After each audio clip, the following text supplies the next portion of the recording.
Today we had warm weather, rain, sleet, snow, fire, power outage. Wow, where are you? I'm in Kansas. All in one day that all happened at once. Wow.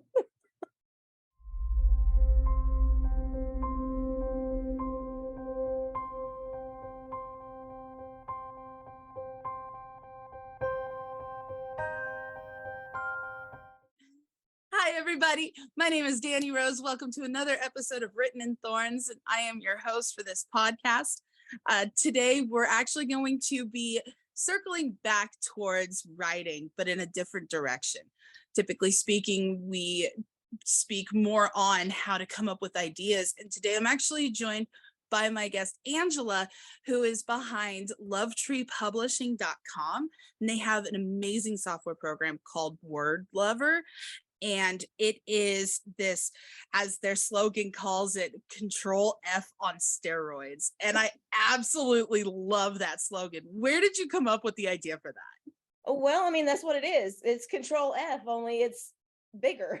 So yeah, I needed to be able to find more than one word in a document. And this was for a previous career.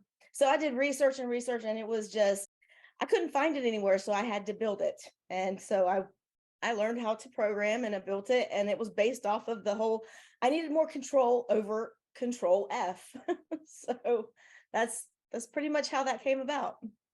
I absolutely love that concept because as writers, we all know the struggle of how many times have I used this phrase, not this word, this phrase.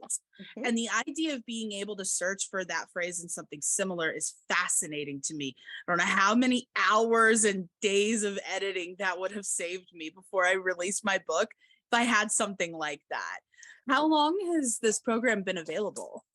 I released it as a pre-release version, which is still in beta phase, which, by the way, if you're interested in beta, let me know, because I'm taking people for beta. I love it.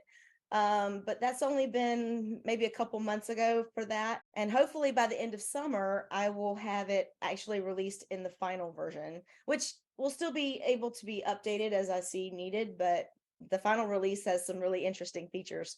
I honestly, that's one of the things I love about software over hardware is you can do those updates and you can have those things, those tweaks, those changes as it becomes a necessity, as your growing audience and your growing service Right. base say, hey, I also need this feature. Can you do it? And it's like, absolutely. Whereas if it's a hardware, it's like, nah, you stuck with this till we make a new product. Right?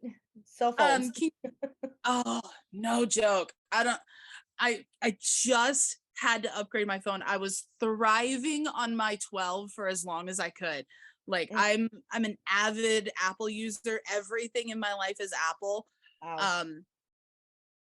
I was so gut wrenched when I had to break down and get a new phone, especially for the Yeah. podcast. The first episode was filmed on my 12, and I Mm. can see the quality difference between the two. Yeah. But the $1,400 price tag, it Mhm. hurt. It hurts. I Oh, know it what hurt. you mean. So can you kind of tell us a little more about the different features that WordLover has that it offers, like what it does specifically? Absolutely. It is actually relatively simple. It has three main parts to it. One, the work area, where you take a portion of your manuscript and you click a button, it pastes it in, it reformats it. It it gives you a whole new perspective right from the start. And that's when you can start using the buttons to search different things, and you have complete control over the word list. That's the feature number two. The word list in a separate area. The A to Z list for potential typos that spell check and grammar check programs may have missed, simply because they're not misspelled words. They're one letter off and they turn into another word. So they're hard to see, then, and they're not incorrect as far as spelling goes. And then the context won't allow a grammar check program to actually catch it. So this is just one of those things that it's a higher level of editing. And I'm trying to get this concept out there because I can't tell you how many times over the years that I was reading this awesome story and I was, totally immersed in the scene. And then the editor in me, or that just whatever, it just pops out and I'm going, there's a word. And it just completely took me out of the scene. So as I was developing the idea for something else, I was like, wow, this would be like so cool to be able to have in there, to have that extra for people who are writing, editing, proofing. And then I've decided that, it's probably good for students and term papers and bloggers and journalists trying to put out stuff really fast. It could really help them be that extra set of eyes that they may not necessarily get from somewhere else. Every writer or editor that's seasoned probably has a search and destroy list. That Mhm. list of words that you don't want to limit yourself when you're writing that first draft, and you're getting the idea out there. So you don't want to limit yourself, but those kind of phrases and words are not going to go well in the final draft. So you want to be able to search them out. Well, I have a really, really long list of search and destroy, or search and review closer. And it gets to be too much on the screen whenever you search the whole list. So I have it broken down where you can have 10 nameable sub lists. You can rename them, you can categorize them, you can have common mannerisms like looked and turned, and the things that the characters do through the scene. Then you can see where you've been redundant. Like, oh, I've got this character, he's looked about 4 times in this paragraph. Something that you may not pick up necessarily as you're reading it, because it might sound good, but that's that different perspective that it gives you. And then as an editor, you can take that editor side, because Mhm. you're a writer, and then you got to put the editor hat on, and Yep. the editor would be like strike, strike, strike, and you're just reading it because it flows like you wanted it to. But when you get that different perspective, you're going, oh, let me look at that again. But these, instead of having to search them all one at a time, you can see them all together. You can have 10 words on a list, 100 words on a list. It's only going to pop up if it's in the manuscript. So it doesn't matter how many words it searches. But like I said, you can categorize them. You can search one word at a time if you want to, and you can do that with a button click. It's completely versatile, so user friendly. The other feature the main is the way the words are enhanced when they're discovered. So you can have, I mean, they pop off the screen, and you watch the video. Mhm. They kind of really do, and it depends on what works for you. I have one with a really bright green background and the words actually white, and so that really pops out. Those were the glue word settings, and then I have the search words where it has the red background behind the words. But I've got tons of colors in there that they can change it to whatever works for them. If you can see it easier in that new perspective, you have a much better chance of catching things that you wouldn't necessarily catch in the same document that you've been reading it over and over. When I was doing one of my videos and I was preparing the material for it, I ran one of my little blurbs through it, and between 2 words that were enhanced, I realized that there was a messed up word, and it wasn't even enhanced, but it was stuck right in the middle, and I was like, oh wow. So it gives you a new perspective. It really does. I love Visualize. it. It becomes such a habit, especially for us writers, that we fall into like these two. At least I've noticed these two categories that happen a lot. We either our brain auto completes whatever the thought was that we were having because Yes. we've seen it so many times, Hmm. or we get so stuck on this is how I need this to be because I poured my heart and soul into it, that once that editor hat kind of comes in, it's Right. like, do I really need it? And it kind of points out, it's like, you have used the phrase had 87 times in this one chapter. Do you really need to say had that much? Right. And the thing about WordLover, 2 things that you just kind of like brought up. One, WordLover doesn't actually tell you you're wrong. It Hmm. simply points out what you want it to point out, and you make the decision. There's no AI in there. You got a word list that that you want to search, Hmm. and it finds it, and you look at it, and you make the decision. And number 2, as far as the editor side, or not the editor side, but the 87 times when you said you had 87 Yeah. times, it's not going to tell you how many times. It's not going to focus on a number. It No. brings it to your attention. You can see had, and it's a little bit stronger than a number. It's Oh, yes. Especially for people who like are more of a visual learner. right, I've always been more of the I can mix between visual or analytical. right, And my son, who has ADHD and he's possibly autistic, he's more of that visual. So if I right. can show him, like, hey, this one page has like 18 different spots that are highlighted in green. Mm. Think maybe we should go look at that. That's actually a fantastic idea. I love that. Thank you. Thank you. Redundancies, weak descriptions is a whole nother list. Big, small, anything ending in ly. So you Mhm. can search all of that stuff too. Like I said, WordLover is actually very simple. The problem is getting the concept out there to where Mhm. people are actually thinking about it, where they can see what it can do for them. It's Absolutely. it's a interesting and difficult challenge that I'm facing at that. It absolutely is. So I do want to ask this question because I've been kind of playing with WordLover, so I've seen this, but for our listeners and our viewers on YouTube, I kind of want to ask this question. What separates WordLover from Grammarly? One, it has no AI, and two, it searches what you want it to find. In other words, okay, so and I hate using Grammarly or Pro Writing Aid because they're great. They Mhm. do what they do. So I don't want to downgrade anything. This is different. I've written everything in a word processor, and that includes Grammarly or Pro Writing Aid and all those other ones who, whichever one you choose, and that's great. This is taking it outside of that one, changing the perspective so it's not still in the same one. I don't want to say same old, but it really is. I mean, it's been there since you created it, and then now you can take it to a new place.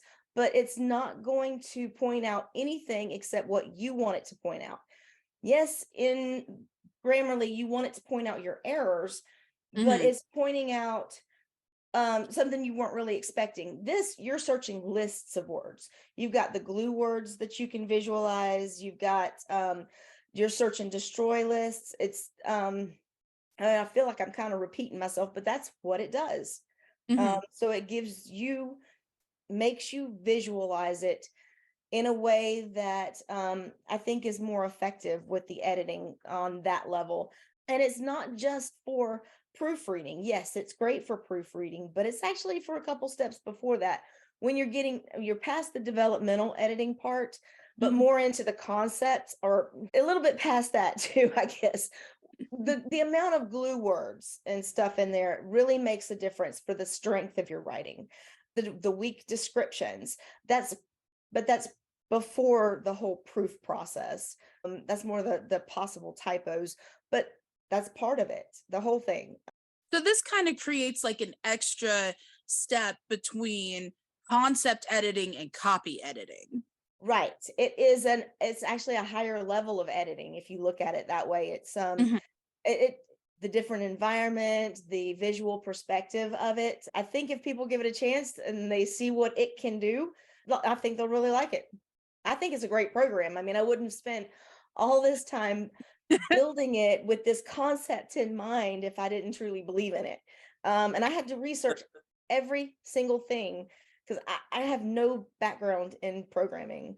And I don't even count the 1992 basic class where I learned to how to make C-spot Yep. run across the screen a million times and then stop. And I thought I was doing good, and that was it. Right. And Actually, that's a really good opportunity for us to kind of like dive into your background. What did you do before the concept of WordLover came up?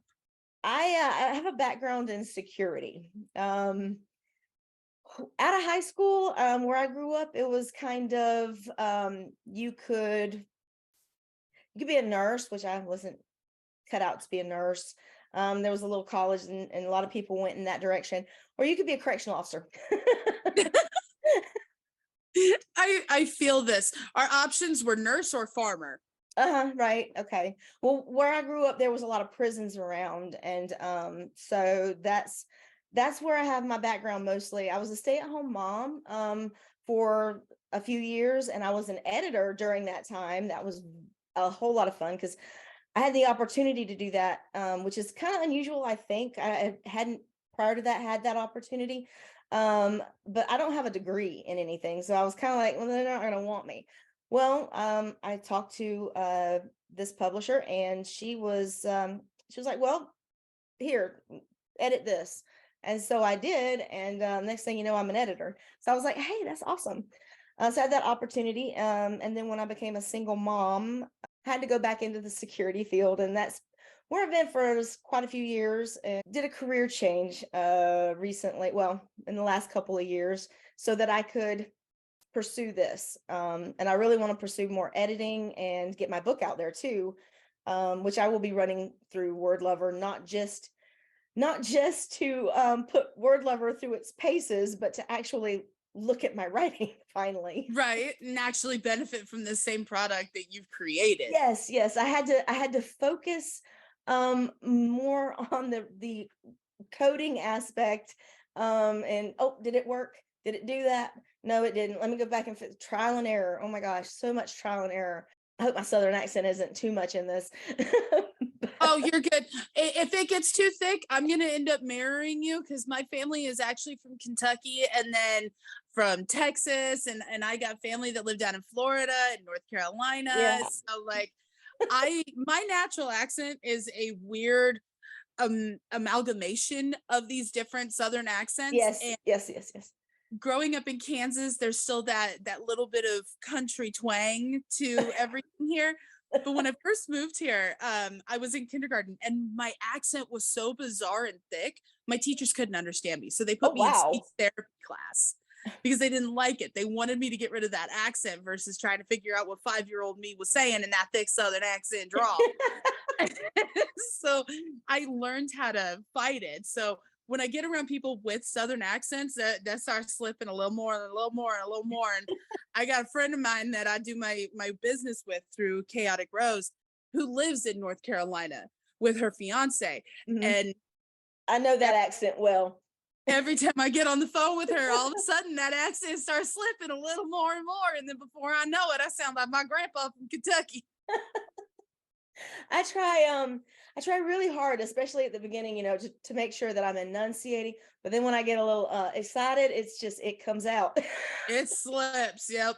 Mine's usually either hyper excitement. And so then I start speaking really, really fast Oh so the yeah. accent slips, or when I'm angry. And I think I get that from my grandpa too. Hey, it happens. I try not to get angry. I have to, you know, the whole PTSD thing is real when you have a really bad relationship for a lot of years. Um, Oh, yeah. absolutely. So I have to do things and take a lot of medication to keep me calm. I completely understand the I one like one calm. one of the elements with my channel with my writing is I'm very open about mental health and Yeah. I've done by the time this episode comes out I've actually already released an episode about mental health and how I've approached it. I struggle with CPTSD. I have major depressive disorder. I have suicidal ideation. So like Mm. I completely understand. You've got to find those mechanisms that work with you that are healthy. Have So, you heard uh, of something called EMDR? no, what is that? That is eye movement. Wait a minute. I'm sorry. I'm drawing a That's blank okay. on that one. I will splice in a Google definition right here for everybody so that y'all can see what this phrase means because I've never heard of it and I need to know what this is. Okay, well, it is a new approach that they have, and they don't even know how it works. And if you research it, you'll find that I've actually experienced it. I've done EMDR, and it is something that I will do again. I mean, I they're kind of booked up right now, and I've had to not do it for a little while, but it helps you reprocess trauma in a way that you actually process it. I don't really want to go into the details of it because I am not a certified mental health anything except certifiable. Right? No joke. If you are a certified mental health professional and you have a background in this process and you want to join in this conversation, kind of dive into how that works, there is a link on my page Cool. to my submission form. Fill that out. I'd love to have you on here so that we can dive into this process because this sounds interesting. I want to know more. Well, it really is. And the thing is, a lot of people don't even realize it's there and available. Um, I wanted to be okay. So I did a lot of research and I finally found that process. So it's great. So another thing that I wanted to talk to you about is you had mentioned earlier that you have a beta program. Can you explain a little more about what that beta is and what the requirements are to be part of that? Right. Well, initially it was just a part of me and some other people clicking around and making sure stuff worked, which I got most of it. I have some stuff in I need to go and update and fix. They're minor, but now I'm at the point where I want feedback. I really would appreciate some feedback from people who would actually use this program to edit their term papers, manuscripts, whatever. So it doesn't have to just be a writer or an editor. It can be a student, a professional who does business proposals. Um, Somebody who self edits and self publishes. I mean, it's like having another pair of eyes. So getting the word lists developed even more. I've spent hours and hours researching the words for each of the lists, but I'm one person doing that, and there are so many different perspectives out there that I would love to get the feedback and see what will actually end up on the default word lists.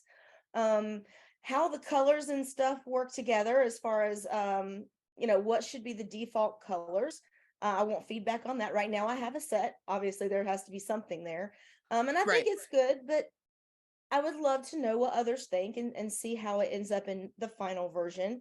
Um, and just in general, the way it works, the features, the click button. There's a text editor where you can edit. Like if you find a mistake, you can go to the text editor, make the correction in there, and then click a button called copy all, and it copies just the text. It doesn't copy the colors because you can enhance the colors of the text editor so that it is a contrast to what the other screen looks like, so that it's easy on your eyes. It's meant to be easy on your eyes. Mhm. And if it's not that, then it's not doing you much good. So you want that different perspective and the ability to um, see what people actually think of the whole concept and what it can do for them. That I Mm. would love the beta testers. So pretty much anybody who would use the product, I would love to make sure that they're actually working on something. So one of the other things that I've been kind of curious about is with WordLover. This is a software. Yes. So is this something that you upload your, for example, I write novels. So would I upload my manuscript to it, edit, and then re-download, or would I be able to like, how does that work? Okay, so if you don't mind, can I go back to the whole beta thing because I wanted to offer something. Oh One, yeah, absolutely. if you no, you're good. It's okay. So the beta is anybody that does the beta will have free use of WordLover for the entire time that the beta is going on, obviously. But then once the final release is out, they'll get a year of the final release at no charge. So that's Nice. what I'm offering to beta testers. Now your question with the how do you get it? So you download it onto your computer. It's a freestanding or it doesn't operate off of the internet. So you download it onto your computer. I realize that that's going to be scary for some people because if you have, it's only available for PC. So I get it. Mhm. And that's why I'm trying to put me out there because I had it initially just putting word lover out there and I'm going, there's so many scammers. It's ridiculous. So I'm putting me out there so everybody can see who built it. I built it. So it does not access any of your information whatsoever. What it does, it accesses your fonts because it needs that. Right. WordLover does not have any fonts. It gets the ones that are your computer. the date and time so that it knows that it is alive and it exists, what day it is. And then on a binary level, the program which that I built it in, which is Visual Studio. So I built it in that, and I'm sure on the binary level, it has to operate in the system. And so anybody that would do that would kind of like know what I mean, I think. That's all right. I literally Googled everything and learned everything, trial and error and Google searching, and very much creative problem solving. When you get this subscription, and it's not even a real subscription, and when I say that, it's not going to automatically charge a credit card, period. I don't have it set up to do that. Now, I've heard that some people prefer that, and maybe I could set that up to where it would automatically charge, and then I get an email and send the passcode. But how it works is, say you go in, you download the free trial. It's not a free version; it's the full version, and you download it and you try it for 7 days. I have 24 hours to send you a passcode. It's actually 8 days free. I get that 1 day and you get the rest of the 7, but you have full access to it from the moment you set it up. And then you decide you like it. So you go in and you purchase, you add it to your cart again, and it's a WordPress website. You add it to your cart and you pay for it. Now, there's a download. It's the same program. You can download it again. Unless there's an update, there's no reason to. All that does is send me an email, say you purchased it, and I send you a passcode. I recommend doing it at least a few days early and give me 24 hours to get you that next passcode. Other than that, that's it. I don't have it set to where it's going to charge you if you at the end of the 7 days, you don't get charged. There's nothing that happens unless you go in and do it again. So I don't like the idea of somebody using the program, then they get off of they're done with that project and then they move on, and now they're still paying for something that they're not using at the moment. So and then it's I benefit. That's what everybody says, oh, you'll benefit. That's not right. I don't like it. Now I might set it up that way where that would be an option if somebody really wanted it. But I always want to offer it in a way that if you want it, you'll go pay, you'll do it, and you'll say the credit card gets charged, not automatically, if that makes sense. When it comes out in the final release, it'll be available month, 3 months, 6 month, and year. That's the way I plan on doing that. And that helps with students. You might only need it for the end of your term, which might be 3 months. You have a full load of writing a bunch of stuff. You might need it for your full term. But you don't have to pay for a year just to use for 3 months, Right. So, and there'll be discounts like for the, instead of the month, if you buy 3 months at one time, it'll be a reduced, and I'll throw some coupons out there and all kinds of stuff. I actually want to build a community within Love Tree Publishing. And I'm going to throw this out there because I've been toying with the idea. There's a lot of writers who self-edit, and they have a hard time. They're not used to editing a whole lot. They're learning to do it because that they need to. Well, I've done editing, and there's other people who have done it, and a community where we have something called writer, author, editor. And my philosophy behind that is to pair people up with a moderator. Like the two people who would like switch stuff, they might not even realize they're switching. There's a moderator who gets the stuff and says, okay, that's good, that can go. And that way nobody's getting a bad edit. They're not getting something where somebody has kind of torn them apart, but rather they've said, this portion could use a little bit more description, maybe even the character's description, a suggestion. You need something more here. But you have the other set of eyes on it that can see that. Whereas as the person writing it, you don't always see what your work needs. So concept behind writer, author, editor is what I would really love to get started.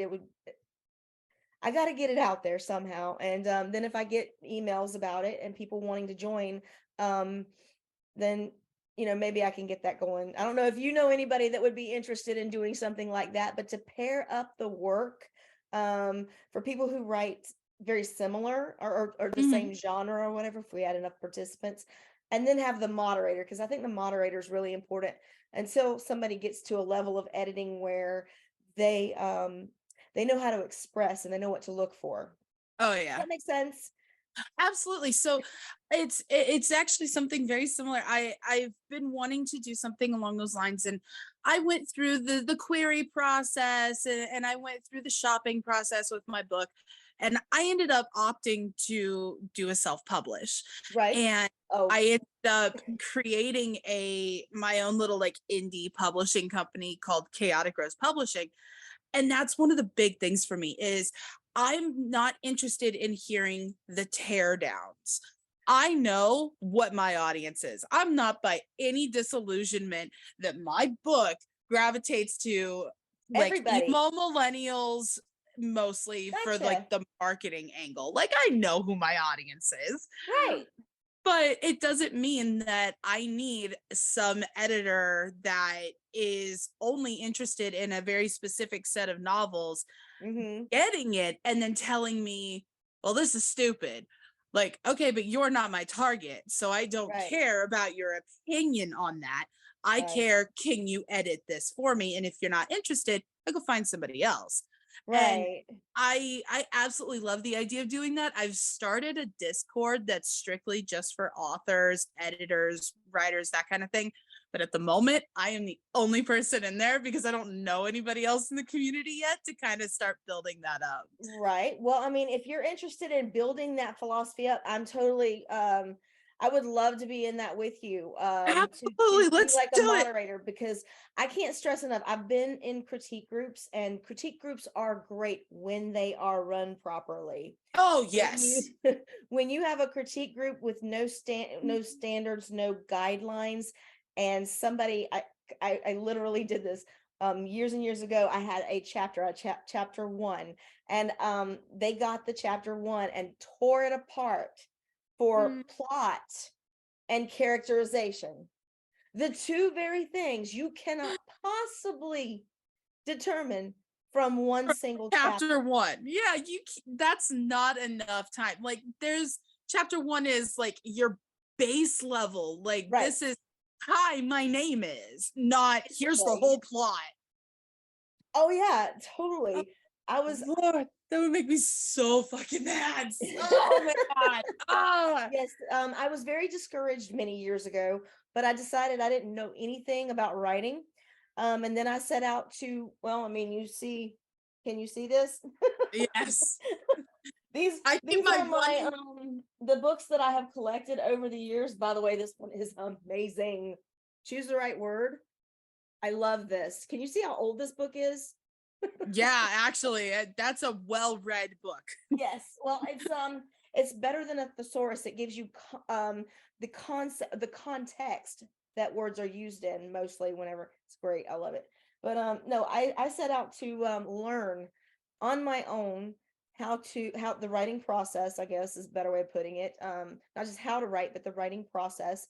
And I discovered during that time I absolutely love editing. I love to help um writers shape their stories. And I got to Mhm. do that for a while. It was awesome. My first experience, when I was an editor years ago, of course I get the one that nobody wants to touch, even though somebody acquisitioned it. So anyway, that one was a huge challenge, but the uh the publisher was rather happy with me at the end of that 8 months that it took to do that. It started at 8,000 words Mm, and was almost nothing of a plot. And then we took it to over 16,000 words and formed a short story plot. And that's better. yes, much. Um, so I hear it, 8,000 words and I'm like, I feel like that was like two chapters for me. yeah, it was very short and no character development. The writer had a great idea. I loved what she was doing with it, but she hadn't developed it at all, and it was certainly not ready for a contract from a publishing company. But somebody kind of dropped the ball on that one. And well, anyway, it got fixed. So I love a challenge. I, I love and it's fascinating to me because like I told you before we started recording, I kind of come from the music world, Mhm. and I the first time I ever got my taste of publishing, I was like 10 or 11. My school did a poetry contest, and so Nice. I still have the book where my poem was published Mhm. because like I was so excited. Of course. uh, but then like the poetry became the lyrics became music. And one of the things that I love is in the indie music scene, there is such an outspoken and vocal community of just uplifting everybody, like bringing each other up. They're all together, they love each other, even if their music ain't the same vibe. Like I know a set Right. of rappers, and I know I don't know how many countless rock bands, and they're constantly like, yes, absolutely. And I've seen posts from there's this one musician, the name on there is Anger Overdose, and Okay. he he is so great. My friend Melanie Nix, she does a podcast through Chaotic Rose called the Nix's Podcast. She is always like, he's always interacting with her page. I get notifications all the time about the interactions between the two of Wow. them. He's like, did you check out my goddess Nix? And did you know, oh my God, Danny Rose did this. He is one of the most outspoken supporter people I've ever seen. And that whole community makes me want to help build that in the Yeah. writing world, because the desires are there. I just feel like the follow through so far hasn't been as vocal. Follow through is very important. It's if Yeah. you don't follow through, you drop the ball on things, and things it's unfortunate because a lot of really great ideas end up getting wasted away. Um Mhm. when I first started writing, and before I realized I knew nothing about writing, I must have started about 40 different stories and got to about maybe chapter 5. So excited, started writing again, then never finished them. So Yep. yes, but they definitely the indie crowd, pretty much anywhere. There's the vibe that I've gotten is that there's no reason to tearing somebody down to build yourself up. Um, Exactly. there's no reason to do that. Doesn't do anything for me to tear you down to build me up. It doesn't build me up. It makes me look like an idiot. So, Yeah.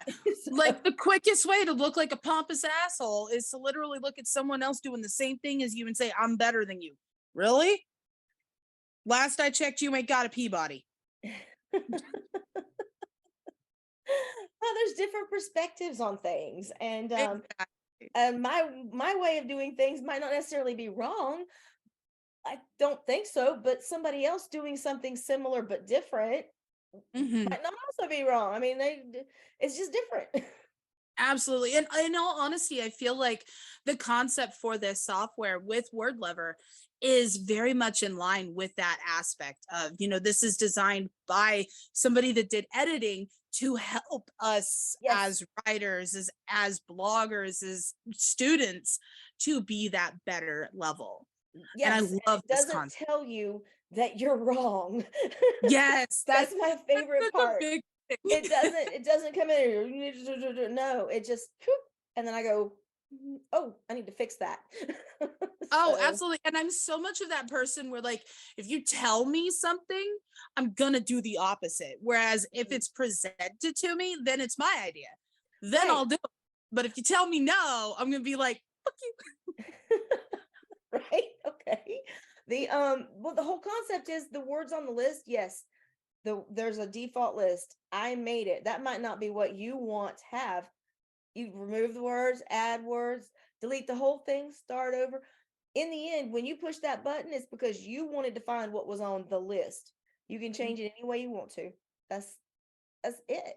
There's going to be a lot of different things from student aspect, the from the professional professional journals aspect, that may need to be in the word lists. And if I had a little bit of feedback, I might be able to make some changes that would enhance it for each different group that might use it.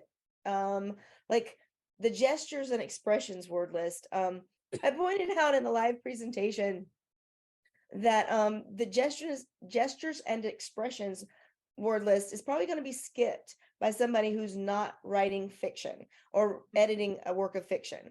But the rest of them goes for anybody. The gestures and expressions list is a huge list. I've got stuff put on there like worded in every which way you can try to word something to catch the gaze shifted or whatever it is. Mhm. The word lists are geared more toward mainstream genre fiction.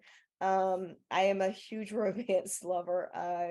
That's actually the book that I plan on putting out eventually when I get it to where I want it. It's called Hide and Seek, and it's well, if you go to the website, I think you can still read the blurb about it. I just took it down. I had the first 8 chapters published on Kindle, but Mhm. I was encouraged to do that. I've decided I don't want to do that. I don't think that's actually the way I want to go with it. So I took that down, and so when I release it, it'll be full. But I'm waiting to do that. Yeah, I Um, feel you there. I started out on like Kindle Vella and all of that because everybody's like, it's the best way to get your book out there. And I'm like, yes, all right, I'll try it. and And there are those I'm sure who do great and successful with it. It is not it's not for it's me. not something for me, and that's okay. Yeah. uh I've learned that I'm too wordy for something like Kindle Vella. Like Kindle Vella seems to work with things that are a little more direct in their expressions, or especially the fanfic world. I've noticed that it works really well for the fanfic world. well, yeah, and I it keeps coming. It's like it's Yes. published really, really fast. And they could definitely benefit from WordLover if they're publishing that fast. Oh, Just saying. absolutely. Just saying. 100%.